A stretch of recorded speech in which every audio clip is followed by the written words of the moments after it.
የእግዚአብሔር አይነት ፍቅር ትእዛዙን ይወዳል፣ ቅዱሳንን ይወዳል፣ ራሱን እግዚአብሔርን ይወዳል። በዚህ ብቻ ደግሞ ዮሐንስ አያበቃም። ሁለተኛ ደግሞ ይነግረናል። የእግዚአብሔር አይነት ፍቅር ትእዛዝ የሚወድ እግዚአብሔርንም የሚወድና ቅዱሳንን የሚወድ ብቻ አይደለም፣ ሌላ የሚጠላው አለ። ይህንን ዓለም ደግሞ ይጠላል ይላል መጽሐፍ ቅዱስ። ግን እንደዚህ ይላል፣ እግዚአብሔር ፍቅር ነው ሲል ፍቅር ከእግዚአብሔር ባህሪ የሚነሳ ነው እያለን ነው። ከግል ስሜት፣ ከግል ምኞት፣ ከግል አምሮት አይነሳም። ለዚህ ነው አንዳንድ ጊዜ ተቀበለ ሰው ሲላችሁ ሰውየውን መቀበልና ሰውየው የሚያደርገውን ለይተን መቀበል አለብን። አለበለዚያ ግን ፍቅር የምንለው ኢንክሉሲቭ አይደለም። ይሄ የምታዩት ዓለም ይሄ እግዚአብሔር ያልፈጠረው የወደቀው ዓለም ስትራታው የተመሰረተው በሶስት ነገሮች ላይ ነው። ይሄ እግዚአብሔር ጠል የሆነው ዓለም የተመሰረተበት ሶስት ነገሮች ናቸው። አንደኛ የሥጋ ፍላጎት፣ ሁለተኛ የዓይን አምሮት፣ ሶስተኛ ትዕቢት ነው። ዓለምን ብዙ ጊዜ ስናስብ ወይ ናይት ክለብ ነው የምናስበው። ዓለምን ስናስብ ወይ የዓለም የምንለው ወይም ሰኩላር ቦታ ነው የምንፈልገው። ሃይማኖት ራሱ የሰይጣን ዓለም እንደሆነ ብዙ ሰው አያውቅም። ክርስቶስ ማዕከል ያላደረገ እግዚአብሔርን ማዕከል ያላደረገ ለሥላሴ ክብር የማያመጣ ማንኛውም የሃይማኖት መልክ ከበስተጀርባው አምልኮ ተሰብስቦ የሚገባው የሚወስደው የዚህ ዓለም ገዢ ነው። እግዚአብሔርን መምሰል ያለ ክርስቶስ ጨለማ ነው የሚጠቀምበት፣ አጋንንት ይጠቀምበታል። እግዚአብሔር የምንመስለው የልጁ ሕይወት በመገዛት ነው፣ በልጁ ሕይወት በመደሰት ነው፣ ልጁ ጋር በመተካከል ልጁ ነኝ በማለት አይደለም፣ የልጁን ክላስ በባለቤትነት በመቀማት አይደለም።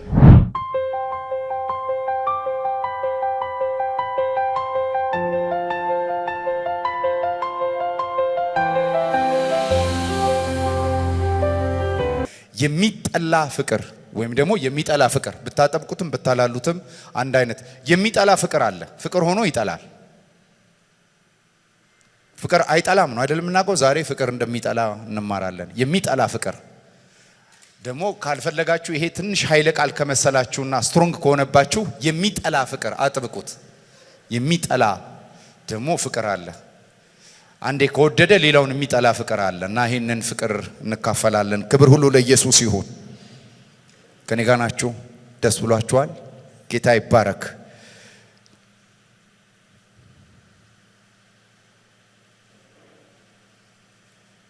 መጽሐፍ ቅዱሳችንን ሁላችንም በአንደኛ ዮሐንስ ምዕራፍ 2 ላይ ቁጥር 15 ያለውን የእግዚአብሔርን ቃል እንመለከታለን። ዓለም ወይም በዓለም ያሉትን አትውደዱ። በዓለም ያለው ሁሉ እርሱ የሥጋ ምኞት፣ የዓይን አምሮት፣ ስለ ገንዘብ መመካት ከዓለም ነው እንጂ ከአባት ስላልሆነ ማንም ዓለምን ቢወድ የአባት ፍቅር በእርሱ ውስጥ የለም። ዓለምም ምኞቱም ያልፋሉ፣ የእግዚአብሔርን ፍቃድ የሚያደርግ ግን ለዘላለም ይኖራል። አንዳንድ ጊዜ ስቲኪ ወርዶች ልንረሳቸው የማንችላቸው ቃላቶችን ለመጠቀም አማርኛውን ጠበቅ ለማድረግ አይደለም የሚጠላ ፍቅር ብለን የተናገር ነው።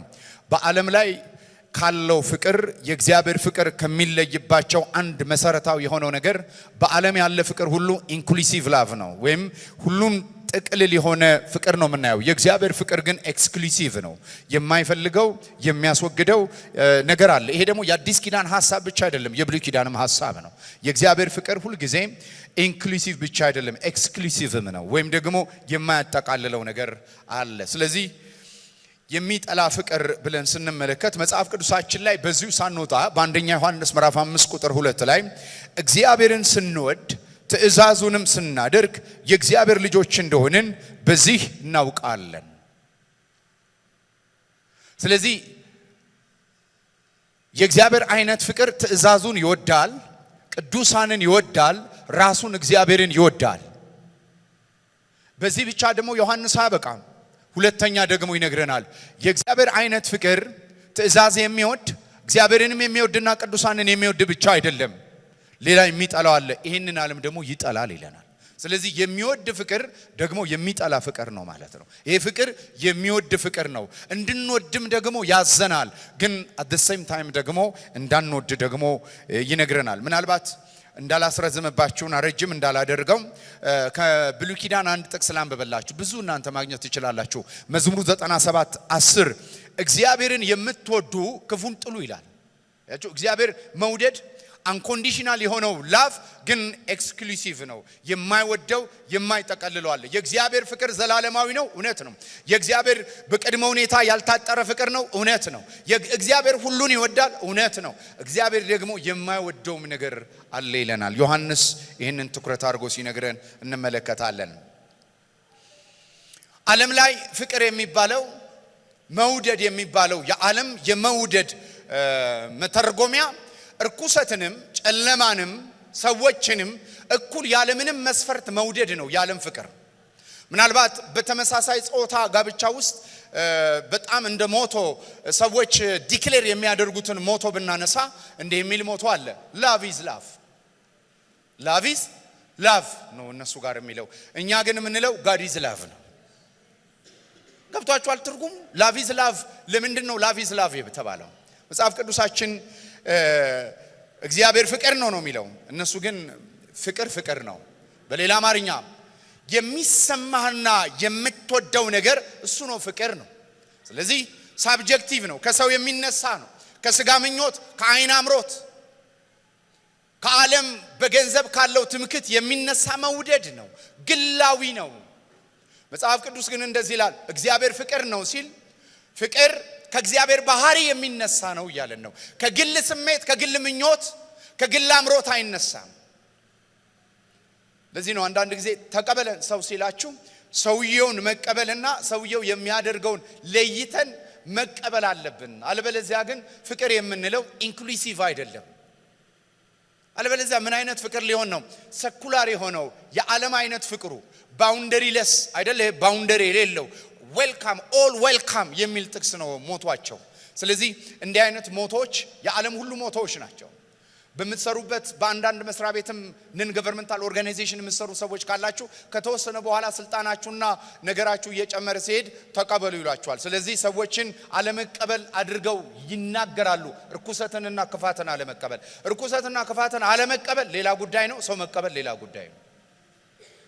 ይሄ የዓለም ኢንክሉሲቭ የሆነ የተምታታ የፍቅር ሐሳቤ ነው። መጽሐፍ ቅዱሳዊ ግን እንደዚህ አይደለም። እግዚአብሔር ፍቅር ነው። አንደኛ ዮሐንስ 4:8 ላይ እግዚአብሔር ፍቅር ነው።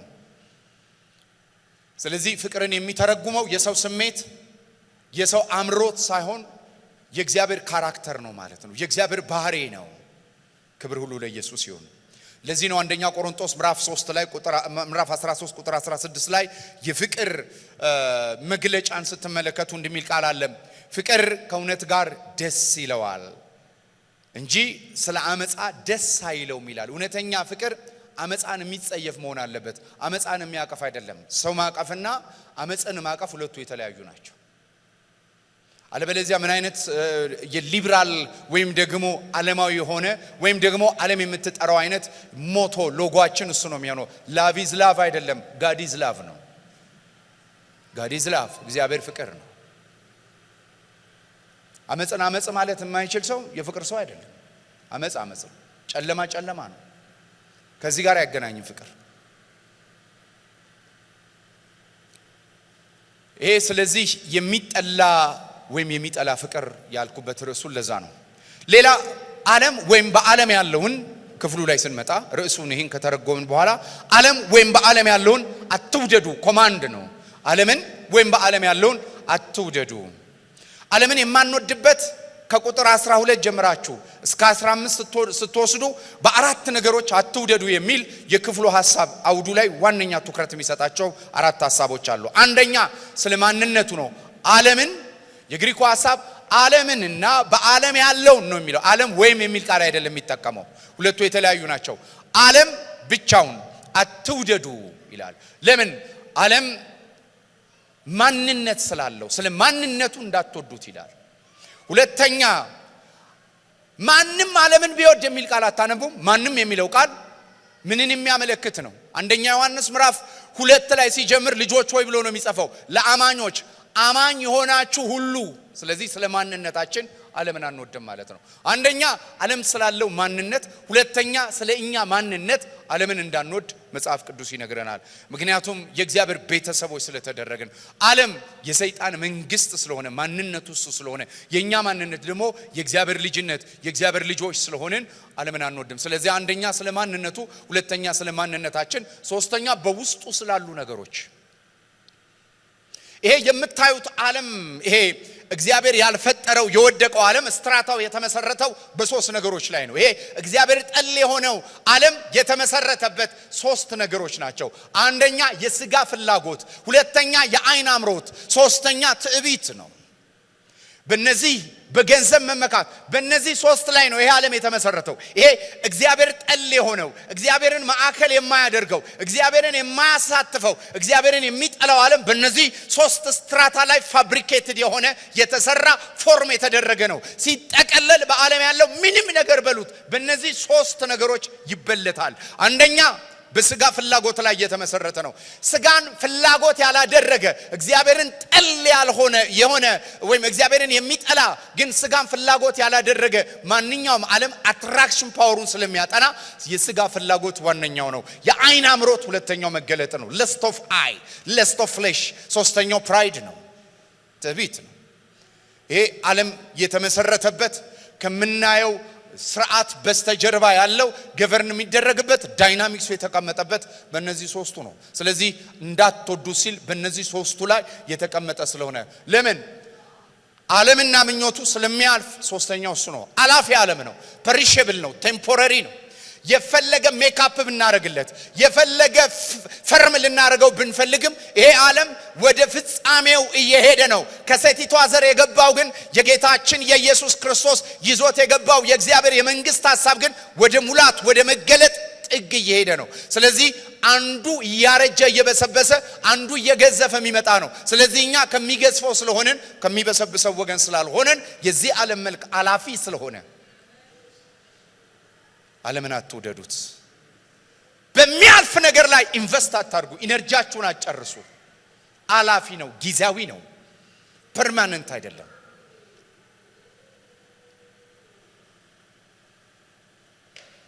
አራተኛው ምክንያት እሱ ነው። ስለ ማንነታችን በውስጡ ስላለውና ጊዜያዊ ስለሆነ ዓለምን አትውደዱ የሚል አራቱን ሐሳብ እዚህ ከ15 እስከ 17 ላይ እንመለከታለን። በመጀመሪያ ዓለም ስንል ምንድነው? ዓለም የምንለው ራሱ ምንድነው?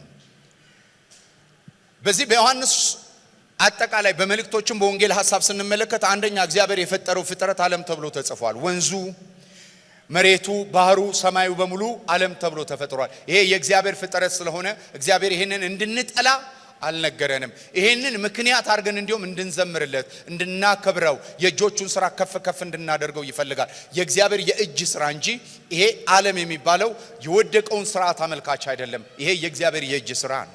ሁለተኛ ዓለም የሰው ልጆችን ነው። ዮሐንስ ወንጌል ምዕራፍ 3 ቁጥር 16 እግዚአብሔር ዓለምን ሁሉ ወዷል የሚለው ሰዎችን አመልካች ነው። ሌላ የምንመለከተው ይሄው በዚህ በአንደኛ ዮሐንስ 2:15 ላይ ግን የወደቀ ስርዓት አለ። እግዚአብሔርን ጠል የሆነ እግዚአብሔርን የማይፈልግ እግዚአብሔርን ማዕከል ያላደረገ ደግሞ ይሄ ዓለም ተብሎ የተጠቀሰ እንመለከታለን። በሰይጣን የሚመራ በስጋ ፍላጎት የሚረዳ በዓይን አምሮት የሚታገዝ በትዕቢት የሚደመደም የህይወት ስርዓት እግዚአብሔርን ጠል የሆነ ስርዓት እንደሆነ እንመለከታለን። ይሄንን ነው አትውደዱ የሚለን። ስለዚህ ስለ ማንነቱ ምን እያለን ነው? መጽሐፍ ቅዱስ በሁለት ነገር ይነግረናል። አንደኛ ሰይጣን የዚህ ዓለም ገዢ ነው። ሁለተኛ ሰይጣን የዚህ ዓለም አምላክ ነው። ስለዚህ ማንነትን በዓለም ላይ ሰይጣን የተገለጠበት ዓለም ተብሎ ከተጠቀሰበት በዓለም ላይ ገዢ ነው፣ በዓለም ላይ ተመላኪ ነው። የዚህ ዓለም አምላክ ነው፣ የዚህ ዓለም ገዢ ነው። ሰይጣን ዓለምን ብዙ ጊዜ ስናስብ ወይ ናይት ክለብ ነው የምናስበው። ዓለምን ስናስብ ወይ የዓለም የምንለው ወይም ሰኩላር ቦታ ነው የምንፈልገው። ሃይማኖት ራሱ የሰይጣን ዓለም እንደሆነ ብዙ ሰው አያውቅም። ክርስቶስ ማዕከል ያላደረገ እግዚአብሔርን ማዕከል ያላደረገ ለሥላሴ ክብር የማያመጣ ማንኛውም የሃይማኖት መልክ ከበስተጀርባው አምልኮ ተሰብስቦ የሚገባው የሚወስደው የዚህ ዓለም ገዢ ነው። አንድ ጊዜ በአንደኛ ቆሮንቶስ ላይ ሐዋርያው ጳውሎስ ሲናገር ወደ ቤተ ጣዖት የሄዱ የሚያመልኩ ቅዱሳኖች ነበሩ። ስለዚህ እንደዚህ ይላሉ፣ እንደኛ መረዳት ጣዖት የሰው ኢንቲቲ ነው፣ ሰው የፈለሰፈው ነው፣ ሰው የሰራው ነው። ማንነት የለውም፣ ዲቪኒቲ የለውም፣ ሂዩማኒቲ የለውም። በሰው ሐሳብ ውስጥ ያለ ጭማቂ ውጤት ነው ጣዖት። ስለዚህ ማንነትና ስብዕና ስለሌለው ወደ ቤተ ጣዖት ሄደን እንበላለን ሲሉ ጳውሎስ እንዲህ አላቸው፣ በማንኛውም መሰዊያ ላይ በቤተ ጣዖት የምታደርጉት ህብረት ከዲያብሎስ ጋር ነው አላቸው። ባዶ መሰዊያ የለም። መሰዊያውን በባለቤትነት የሚቀበል አጋንንት አለ ይላል። አጋንንት አለ ይላል። ዛሬ ብዙ አማኞች እንደ ቀልድ የምንለማመዳቸው የቡዲዝም ታኦይዝም እና ኮንፎይዝም በተለይ የዌስተርኑን ከቦዲ ህግ ጋር ከተለያየ ነገሮች ጋር የምንወስዳቸው ከስነ ልቦና ጋር ከአካላዊ የሆኑ ነገሮች ጋር የፋር ኢስት ልምምዶች ብዙ ሰዎች አማኝ ሆነው ይለማመዳሉ። ዛሬ እኔ ልንገራችሁ አልተሩ ዲመኒክ እንደሆነ ወቁ። የክራይስት አይደለም አልተሩ። ዮጋ ስፖርት ብቻ አይደለም፣ ሪሊጂን ነው፣ ሃይማኖት ነው። ስፖርት ብቻ አይደለም።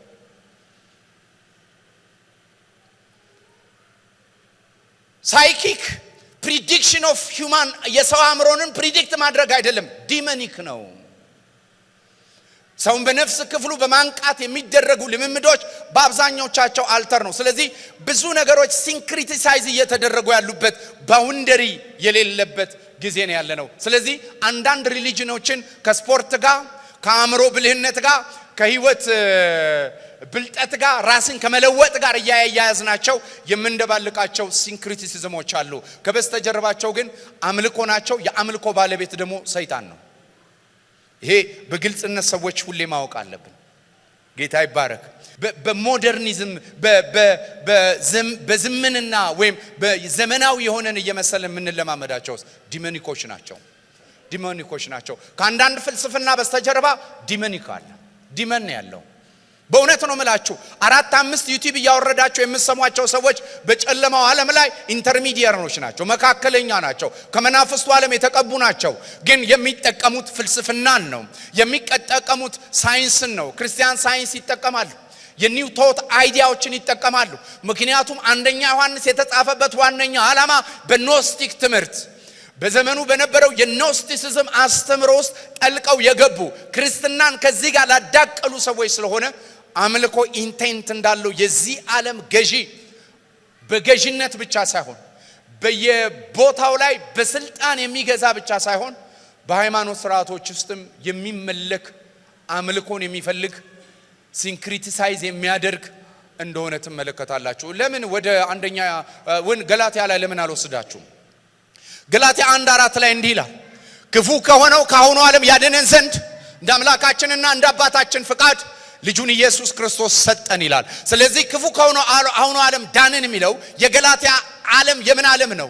የሃይማኖት ዓለም፣ ሕግን ከጸጋ ጋር የደባለቀ ዓለም ነው። ሕግ የእግዚአብሔር ቃል አይደለም ወይ? ነው። ሕግ እግዚአብሔር የሰዎችን ቢሄቪየር ኮንትሮል ለማድረግ የራሱን ማንነት ለመግለጥ ተጠቅሞበታል። አዎ ተጠቅሞበታል።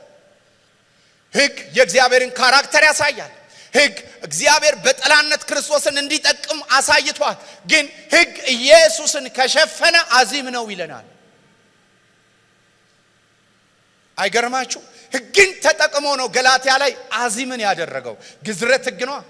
እነዚህ ሰዎች እኮ ናይት ክለብ ሄደው ወይ ጫት ሲቅሙ የተገኙ ሰዎች አይደሉም። ዓለማዊ ነገር ሲለማመዱ በግዝረት ክርስቶስ ተሸፈነ። ክርስቶስ ሲሸፈን አዚም የዓይነ ጥላ መንፈስ ድንዛዜ በመካከላቸው ሰራ ይላል። ዛሬ እግዚአብሔር ልጁን የሚሸፍን ማንኛውም ልምምድ ከህይወታችን ያንሳ። ከዘር ልንወስደው እንችላለን፣ ከመጣንበት ሃይማኖት ሊመጣ ይችላል። ማንኛውም ኢየሱስን የማያጎላ ነገር ከዘመናችሁ ላይ ይወሰድ። ስሙ ይባረክ። ክርስቶስ በህይወታችን ላይ ይሳል። የልጁን መልክ የሚከለክል የዚህ ዓለም ገዢ አለ። የዚህ ዓለም አምላክ ተብሎ የተጻፈው ጳውሎስ ተገረመ። ማን ነው አዚም ያደረገባችሁ? ከናንተ ላውቅ እፈልጋለሁ አለ። በመንፈስ ጀምራችሁ በስጋ ፍጹማን ለመሆን ስለምን ፈለጋችሁ አለ። እነሱ የልባቸው ሐሳብ ፍጹማን የመሆን ሐሳብ ነው። ኤደን ገነት እግዚአብሔርን ለመምሰል ነው እኮ የተበላው። እግዚአብሔርን ትመስላላችሁ ነው። እግዚአብሔርን መምሰል ያለ ክርስቶስ ጨለማ ነው የሚጠቀምበት፣ አጋንንት ይጠቀምበታል። እግዚአብሔር የምንመስለው የልጁ ሕይወት በመገዛት ነው፣ በልጁ ሕይወት በመደሰት ነው፣ ልጁ ጋር በመተካከል ልጁ ነኝ በማለት አይደለም፣ የልጁን ክላስ በባለቤትነት በመቀማት አይደለም። እኔና ኢየሱስ አንድ ነን የሚል አለ አይደለም። የጄኔሲስ ትምህርት ነው፣ የዘፍጥረት ትምህርት ነው። ይሄ እባቡ ያስተማረው ትምህርት ግን ደስ ይበላችሁ የእግዚአብሔር ቅዱሳን እንዲህ ብሎ ይነግረናል። አንደኛ ዮሐንስ ምዕራፍ 5 ቁጥር 19 እንዲህ ብሎ ነው አይደለም ይነግረን፣ ዓለም በሞላው በክፉ እንደተያዘ እናውቃለን ካለ በኋላ ኤፌሶ መጽሐፍ ምዕራፍ 2 ቁጥር 1-2 የበፊተኛው ኑሯችን በበደልና በኃጢአት ሙታን በነበራችሁ ጊዜ አየር ላይ ለሚሰራው አለቃ ፍቃድ የሥጋችሁን ፍላጎት እያደረጋችሁ ተመላለሳችሁ ይለናል። የበፊቱ ሕይወታችን ይሄ ነበር። አሁን በክርስቶስ ስንሆን ግን አንድ ነገር ሆነ። ምን ሆነ ይለናል ዮሐንስ ራሱ ሲናገር። ምን ሆነን ነው የሚለው? ዓለምን አሸንፋችኋል ነው የሚለው። ዓለምን ያሸነፋችሁም ምንድነው? በክርስቶስ ማመናችሁ። በዓለም ካለው ይልቅ በእናንተ ያለው ይበልጣል። ስለዚህ በዓለም ያለው ሌላ ነው፣ በእኛ ያለው ሌላ ነው። በዓለም ያለው ዲያብሎስ ነው፣ በእኛ ያለው መንፈስ ቅዱስ ነው። ከዚህ የተነሳ ዓለምን አሸንፋችኋል። ስለዚህ ዓለምን ለማሸነፍ ሞክሩ አይደለም የሚለው። ዓለምን ያሸነፈው እናንተ ውስጥ አለ። መንፈስ ቅዱስ። ከሱ ተነሱ ነው፣ ከሱ የሕይወት ሥርዓትን መስርቱ ነው የሚለን። ስሙ ይባረክ። አንድ ነገር ልንገራችሁ፣ በእግዚአብሔር መንፈስ መደሰት ያልቻለ ሰው በስጋ ፍላጎት ሊደሰት አይችልም። በለስት መደሰት አይችልም። በስጋ ምኞት ሰው መደሰት አይችልም። ዛሬ እግዚአብሔር ደስታችሁን ጸሎት፣ ደስታችሁን የእግዚአብሔር ቃል፣ ደስታችሁን ጾም፣ ደስታችሁን አገልግሎት ያርገው። አሜን ነው። በቃ ከዚህ ማምለጫው መንገድ በራሱ በእግዚአብሔር መደሰት ነው። በሁለተኛ ደረጃ በራሱ በእግዚአብሔር ስልጣንና ታላቅነት ስር ራስን ማስገዛት ነው። በጌትነቱ ስር መመላለስ ነው። የእግዚአብሔር ቅዱሳን ዛሬ አንድ ነገር ልንገራችሁ፣ አለቃ የለሽ መሆን አንችልም።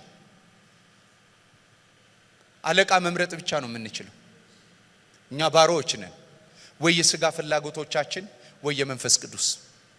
አለቃ ዛሬ እንድንመርጥ ነው የሚፈልገው እግዚአብሔር።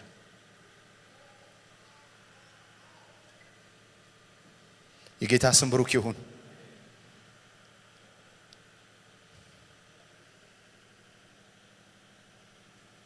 ስለዚህ በመንፈስ ቅዱስ አማካይነት በልባችን የፈሰሰ የክርስቶስ ፍቅር አለ። በዚህ ፍቅር ውስጥ መኖር ስንጀምር፣ በዚህ ፍቅር መደሰት ስንጀምር የሥጋ ምኞት፣ የዓይን አምሮት፣ ትዕቢት የሕይወታችን የሥርዓት መገለጫ መሆኑ ያበቃል።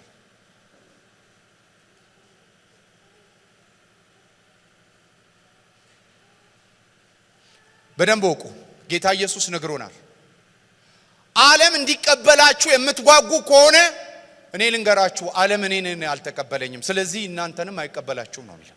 ዓለም እንዲያቅፈን የምንፈልግ ሰዎች ካለን ዓለም እኛን ማቀፍ አይችልም። ኢየሱስን የተቀበልን ቀን እኛና ዓለም በጥል ውስጥ ነው ያለነው። በጥል ውስጥ ነው እየኖርን ያለነው። ሁለተኛ ስለ ማንነቱ፣ ይሄ እንግዲህ ዓለም የሚመራው በዲያብሎስ በመሆኑ ነው። ሁለተኛው ስለ ማንነታችን ነው። እኛ ማን ነን? ዓለማዊነት የአማኞችን አይደንቲቲ ቴፍት ያደርጋል። ማንነታችን ይዘረፋል፣ መልካችንን ይወስዳል። ሁለተኛው ሐሳብ እሱ ነው፣ ስለ ማንነታችን። ማንም ዓለምን ቢወድ የአባት ፍቅር በእርሱ ውስጥ የለም ይላል። ማንም ይህንን ነው የሚነግረን።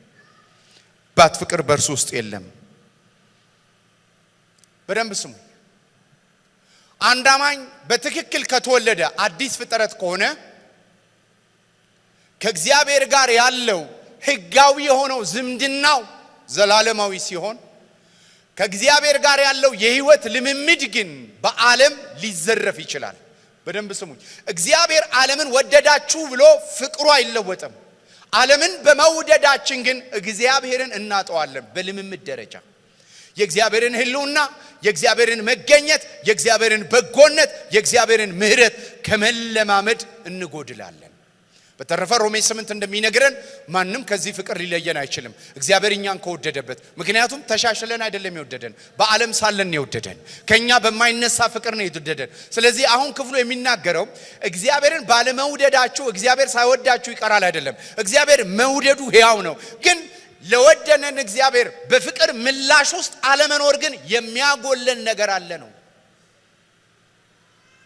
እየገባችሁ ነው አናምታታው እግዚአብሔር እኛን የወደደበት ፍቅር አይለወጥም ስለዚህ እግዚአብሔር እኔን ወዶኛል ምንም ቢሆን በየትኛውም ዘመን ፍቅሩ አይለወጥም አንድ ሐሳብ ነው ሙሉ ማኑዋል አይደለም ይሄ ግማሽ ማኑዋል ነው ወዶኛል ግማሽ ትምህርት ነው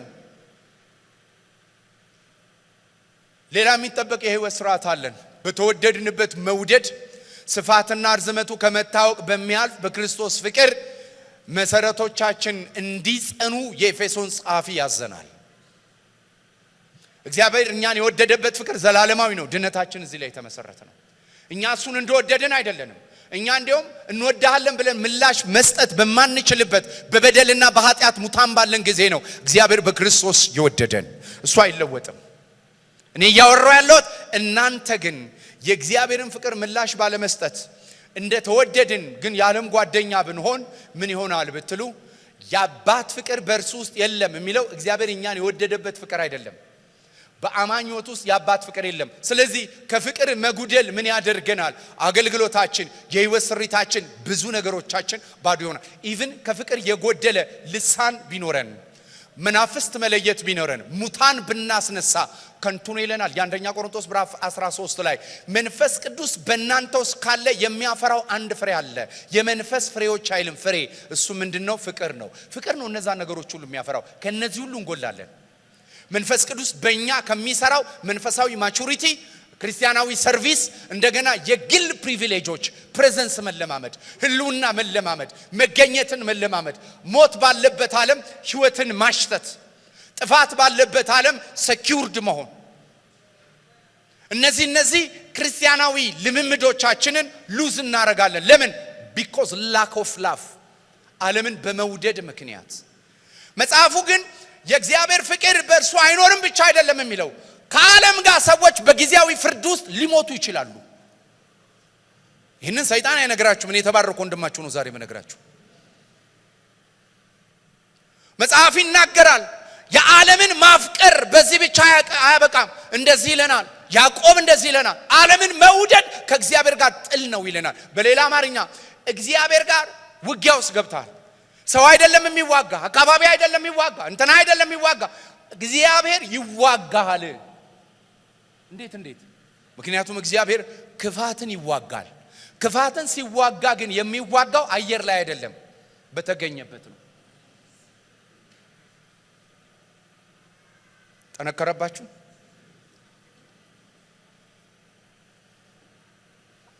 እግዚአብሔር ይወዳል ብለ ተነስተ እግዚአብሔር ይዋጋል ብለ ፌር ነው ወይ እንዲህ ብለ መጨረስ እንደምትል እርግጠኛ ነኝ ግን እሺ ላሳያችሁ የኔ እንዳይሆን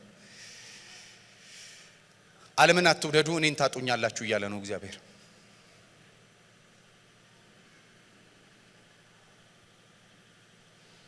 ስለዚህ እግዚአብሔር እኛን ስላልወደዳችሁኝ ታጡኛላችሁ እያለን ሳይሆን እኔ ልሰጥ በህይወታችሁ ልሰራ የሚገባውን ዓላማ በዚህ ምድር ላይ ያላችሁ በደንብ ስሙኝ የእግዚአብሔር ፍቅር ዘላለማችንን ሴኩር ያደርጋል እኛ እግዚአብሔር መውደዳችንን እርዝን ሴኩር ያደርጋል መሬትን ሴኩር ያደርጋል እሺ እስቲ እንመልከት ያዕቆብ 4:4 ከዓለም ጋር ወዳጅ መሆን ከእግዚአብሔር ጋር ጠላትነት ነው ይላል እኔ ነኝ ያልኩት የእግዚአብሔር ቃል እስቲ አንድ ጥቅስ ላሳያችሁ ከእግዚአብሔር ጋር እንዴት ጠላት እንደሚኮን አንደኛ ቆሮንቶስ ምዕራፍ 11 ቁጥር 30 ላይ የእግዚአብሔር ቃል እንደዚህ ይላል ስለዚህ በእናንተ ዘንድ የደከሙና የታመሙ ብዙዎች አያሌዎችም አሉ ይላል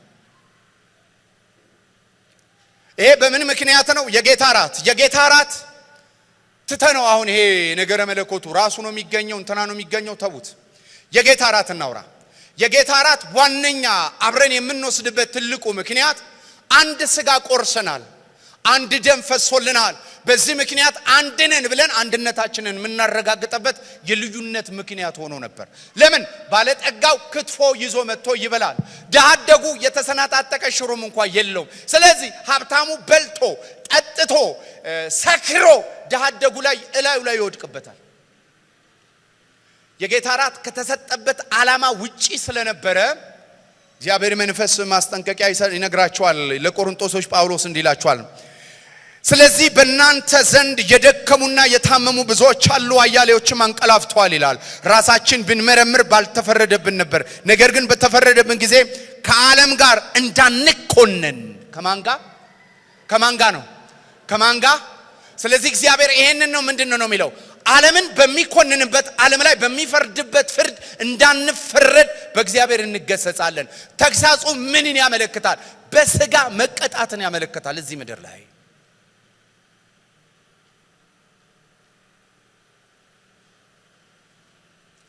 በተለያየ ምክንያት ወሊድ ሊዘገይ ይችላል። በተለያየ ምክንያት ፋይናንስ ሊዘገይ ይችላል። በተለያየ ምክንያት ብዙ ነገር ልናጣ እንችላለን። ግን አንድ ነገር ልንገራችሁ፣ አጋንንት ዓለምን ተጠቅሞ መቆሚያ ያገኘበት ስፍራ ላይ ረጅም የጾም ጸሎት አያስመልጠንም። ከዓለም ጋር ተዋዶ ሰው የሚጸልይም ቢሆን አያመልጥም፣ አይፈታም። ህይወቱ ነገሩ አይፈታም። ግን አንድ ነገር አለ ጳውሎስ፣ እኔ ለዓለም ዓለምም ለኔ ከሞተች ከክርስቶስ ኢየሱስ መስቀል በስተቀር ሌላ ትምክህት የለንም። ስለዚህ የሚያስፈልገን ለዓለም መሞት ነው።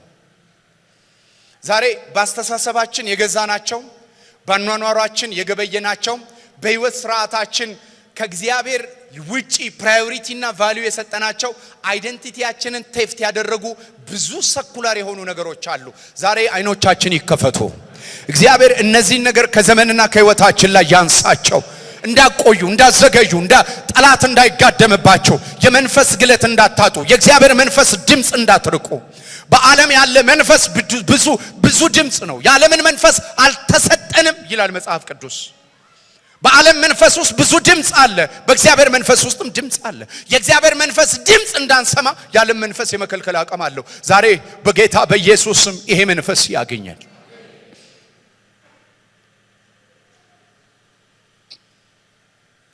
የእግዚአብሔር ድምጽ ሩቅ እንዲሆንብን ያደረገ መንፈሳዊ ነገራችን ኤጅድ እንዲሆን እንዲያረጅ ያደረገ ፈርቨንሲና ግለት የበላ የዓለም መንፈስ ነው። ለምን? በዓለም የሚሰራው መንፈስ የሞትና የኃጢአት ህግ ነው። በእግዚአብሔር መንፈስ የሚሰራው የህይወት መንፈስ ህግ ነው። ስጋችን ደክሞ ህይወትን ይሰጠዋል፣ እያቃተን ጉልበትንና አቅምን ይሰጠዋል። ስለ ስጋ ማሰብ ሞት ነው ይላል፣ ስለ መንፈስ ማሰብ ግን ህይወት ነው ይላል። ስለዚህ ህይወት እንዲሰማችሁ ህይወት አካባቢያችሁ መኖር የለበትም። ህይወትማ አካባቢያችን ላይ አለ እንዴ? የለም እኮ። ዛፍ ተመልከቱ፣ ዛሬ አብቦ ነገ ይደርቃል።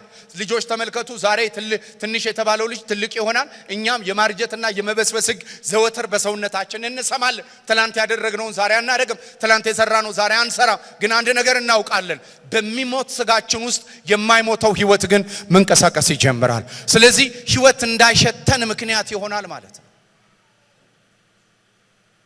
መንፈሳዊ ድርቀት እንዲያጋጥመን ያደርጋል ማለት ነው። የዓለም መንፈስ ይሄ ነው። ስለዚህ ሰኩላሪዝም አንዳንድ የምንነካቸው ነገሮች በህይወታችን ላይ የሚያመጡት አንዱ እኔ ልንገራችሁ፣ የፈለገ የዓለም ዕውቀት ጋር የምንገናኝ ሰዎች ይሄ የምንማረውን አይደለም እላችሁ፣ መንፈሳዊ የሚመስሉ የአይን መከፈት የሚመስሉ ብዙ ዕውቀቶችን ብዙ ወጣቶችን ስለማስተምር እንትን እላለሁ። ይሄ እዚህ ሶስተኛ አይን መከፈት ትምህርቶች አሉ ስለማቃቸው። እንደነዚህ አይነት ትምህርቶችን በጣም አብዝታችሁ የምትሰሙ ከጥቂት ጊዜ በኋላ ከአንድ አመት በኋላ ሳገኛችሁ ሱሳይድ አቴምፕት ለማድረግ የሱሳይድ ስፒሪት፣ ምክንያቱም ሰይጣን የሱሳይድ ስፒሪት ነው። ከጥቂት ጊዜ በኋላ ግደል ነው የሚለው፣ ራስን አጥፋ። ሰይጣን ማንንም አግኝቶ ዘምር አለኝ አይልም። ወድቋል ከሱ እሱ ውስጥ ያለው ነው ኢምፓክት የሚያደርግ። ኤደን ገነት ላይ እኮ አዳምና ሔዋን በበሉ ጊዜ ወዲያው ሴንስ ያደረጉት እኮ ራቆትነትን ነው። ራቆት በተከታታይ ትምህርት አልተማሩ። የተከፈተው አይናቸው ዓለም ውስጥ ነው። ፍርሃት የሚባል ስሜት አይደለም ያገኛቸው። እግዚአብሔር ሲጠራ የት ነህ ሲለው እግዚአብሔር ሁሉን አይም። ለምን? ሌላ ዓለም ውስጥ ስለገቡ። የፍርሃት ዓለም፣ የጊልቲነስ ዓለም፣ የመደበቅ ዓለም፣ የመሸማቀቅ ዓለም ውስጥ ስለገቡ እኮ ነው። ዛሬ እዚህ ውስጥ ነው የሚከተን የዓለም መንፈስ። ይሄ የተካፈልነው የልጅነት መንፈስ ህይወታችን ላይ ይጽና። ይሄ መንፈስ በህይወታችን ላይ ይስራ። ስሙ ይባረክ። እንዴት ተጣሉት ነው እንድትፈሩት አይደለም ነገራችሁ you have it ዓለም የሌለው እኛ ውስጥ አለ ዓለም የማይሰጠን እኛ ውስጥ አለ ብር የማያመጣው እኛ ውስጥ አለ የአይን አምሮት የማያመጣው እኛ ውስጥ አለ የህይወት መንፈስ እኛ ውስጥ አለ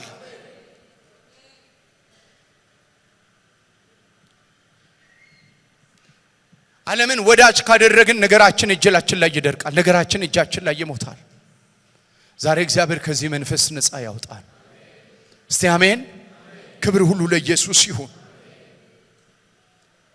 አዝናለሁ በእግዚአብሔር ቤት ውስጥ እንደቆየነው መለማመድና ሊበዙልን የሚገቡ ትሬዠሮች አልበዙልንም ለምን ሁላችንም በህይወት ግፊት ውስጥ ነው የምንሄደው ደሞ ስነግራችሁ ዓለም ከዓለም መውጣት አያስፈልገንም በዓለም እየኖርን ግን እንደምንድነው የምንኖረው ብትሉ እንደ መርከብ ማዕበል አይታችኋል መርከብ ማዕበል ላይ የምትንቀሳቀስ ውሃ ውስጧ ከገባ ትሰጥማለች ማዕበሉ ካለ ግን ውሃ ውስጧ ካልገባ ትሄዳለች የትኛውም የዓለም የህይወት ግፊት እኛውስ ካልገባ ለመድረሻችን እንጂ ለማቆሚያችን አይሰራም አያችሁ አንዳንዱን ነገር በመገሰጽ አይደለም የምናቆመው በመወሰን ነው የምናቆመው እግዚአብሔርን በመውደድ መጀመር ነው የምናቆመው በዲሲሽን ነው የሚቆመው ዮሴፍ በግብጽ ውስጥ በአራቱም ማዕዘን መንፈስ አልተቃወመም በአራቱም ማዕዘን የሚሰራውን መንፈስ ግን በህይወት ንጽህና ፕሪቬል አረገ ሰይጣን ይገዛበታል በተባለበት ቦታ ላይ ገዛ የገዥነት መንፈስ በህይወታችን አለ መግዛት ከፈለግን የማይመጥነንና ክብራችን ባልሆነ the lower life የለስት ላይፍ የባዮሎጂ ላይፍ ነው ይሄ የሚበላ የሚጠጣ የነገር ሁሉ መደምደሚያ ማረግ የሎወር ላይፍ ነው ኢየሱስ ተፈትኗል አዳምና ሔዋን ተፈትኗል ጌታ ኢየሱስ ክርስቶስም ክብርን በተመለከተ ወደ ላይ አውጥቶ መንግስትን እሰጣለሁ እንደገና ራስን ፈትፍት ከፕራይድ አንፃር ኢየሱስን ፈትኖታል ጌታ ኢየሱስ የተደበቀው ተብሎ ተጽፏል ነው እግዚአብሔር ለተናገረው ቃል ሰረንደር እናድርግ ክብራችን እሱ ነው ከዛ በኋላ ምንድነው ያለው ይሄንን መንግስት እሰጣለሁ አለው ኢየሱስ እኔ እቀበልሃለሁ መንገዱ እንደሱ አይደለም ካንተ ጋር በመስማማት አይደለም በሳፈሪንግ በመስቀል እቀበልሃለሁ አለው በመስቀል መንገድ እኔ እቀበልሃለሁ አለው ዛሬ ይሄ መንፈስ ያገኘን ስሙ ይባረክ ሎር ላይፍ ነው ዛሬ ብዙዎችም ናቸው ባይዘው ብዙ በፍልስፍና ንማካፌልን ጨምሮ ትልልቅ የፍልስፍና ሰዎችን ጌታን የማያውቁ ነስቶቲክስ ፍልስፍናዎችን ጨምራችሁ ብትመለከቱ ለስሜት ለእንጀራ ለፍቃ ይሄ ለለስት መኖር ሎር ላይፍ ነው መጽሐፍ ቅዱስም መዝሙርን ምሳሌን ብትመለከቱ የአኒማል ላይፍ ነው የወደቀ እግዚአብሔር ሰውን ሲፈጠረው በለስት እንዲኖር አይደለም በስጋዊ ፍላጎቶች በሰርቫይቫል እንዲኖር እንደ ዳርዊን ትሮሪ ሰርቫይቫል ውስጥ እንድንገባ የእግዚአብሔር አባንደንትና ፉልነስ ላይፍ ተሰጥቶናል አሜን ነው ወይ ክብር ለኢየሱስ ይሁን ያለ መብል መርካት ስለምንችል መብል ቡክርና ያሸጠንም ለመብል ተብሎ የሚለወጥ የሚሰዋ ኢየሱስ የለንም ለመብል ተብሎ ኮምፕሮማይዝ የሚደረግ ክራይስት የለንም ኢየሱስ ያድናል ይሄ ነው ክፍሉ የሚያወራው ይሄንን ነው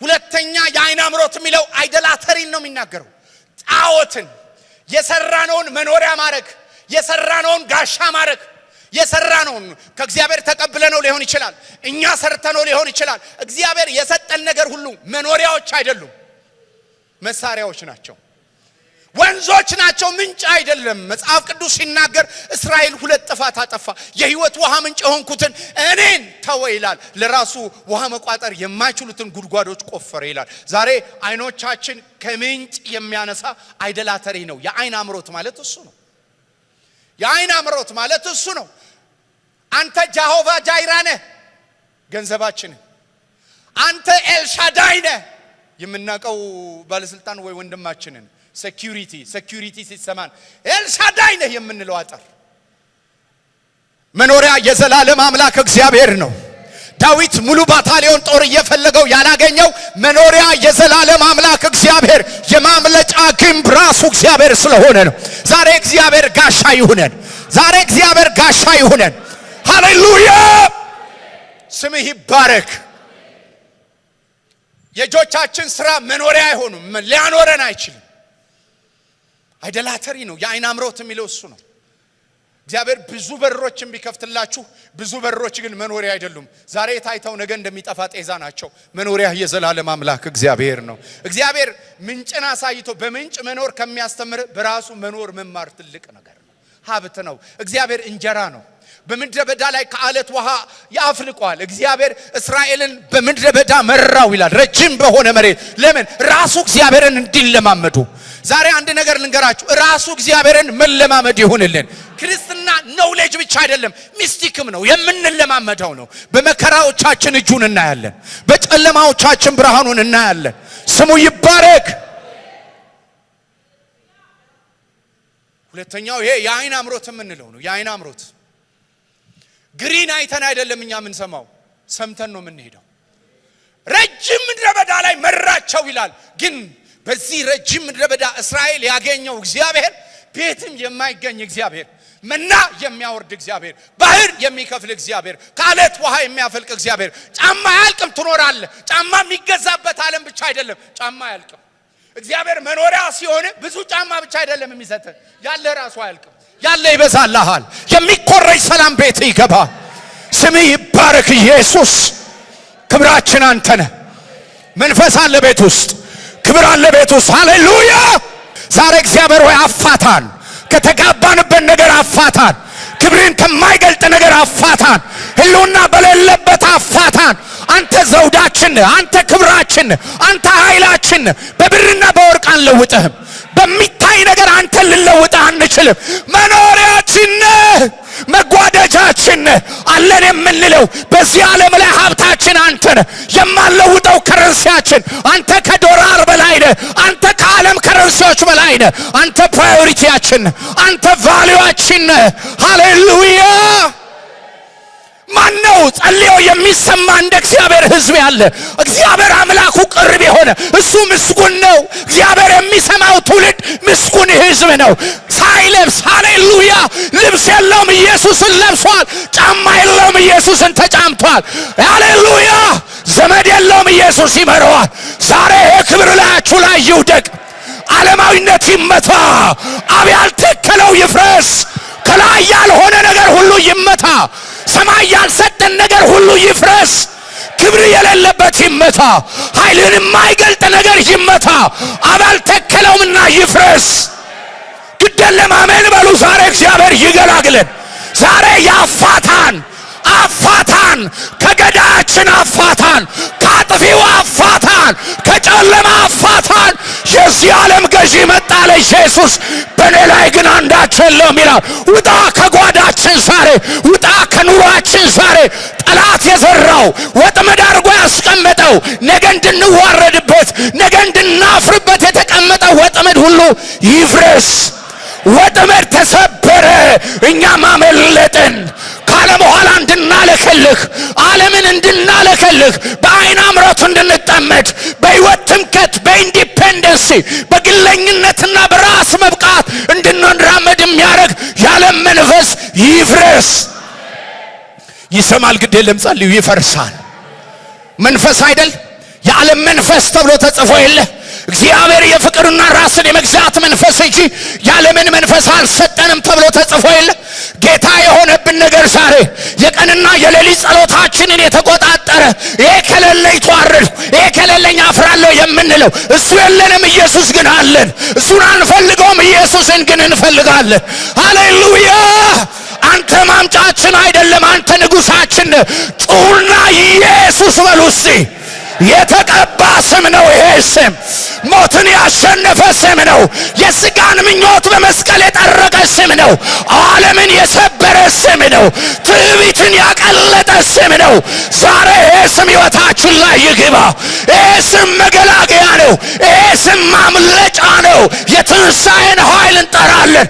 ለሌላ ዓለም ተወልደናል። በሌላ ዓለም እንሰራለን። በሌላ ዓለም እንመላለሳለን። ኢየሱስ ክብራችን፣ ኢየሱስ እርግብ ጌጣችን፣ ኢየሱስ ሀብታችን፣ ኢየሱስ መኖሪያችን፣ ኢየሱስ እንጀራችን። ማንም የተጠማ ቢኖር እኔም በመጠጣት ይርካል። የዓለም እርካታ ሕይወትን አይሰጥም። ዓይን ከማየት ጆሮ ከመስማት አይጠግብም ተብሎ ተጽፏል። ሲኦልና ሆድም አይሞላም ተብሎ ተጽፏል። ክብርህን ሳይ ግን እጠግባለሁ። ክብር ክብርን ሳይ ግን እጠግባለሁ። ፕሬዘንስ ሲሰማኝ እጠግባለሁ። ሐለዋት ሲታወቀኝ እጠግባለሁ። ዘመድ አንተ ነህ፣ ክብር አንተ ነህ፣ ኃይል አንተ ነህ፣ ጉልበት አንተ ነህ፣ አቅም አንተ ነህ። ያስጨናቂ ቀንበር ይሰበር። ሕይወታችንን ያንከራተተ ይሰበር። ገዢ የሆነ ነገር ሁሉ ዝቅ ይበል። የሰላሙ ጌታ የሰላሙ ንጉሥ እሱ በሰላም ይገዛል ተብሎለታል። እሱ የሳሌም ንጉሥ ነው ተብሎ ተጽፏል።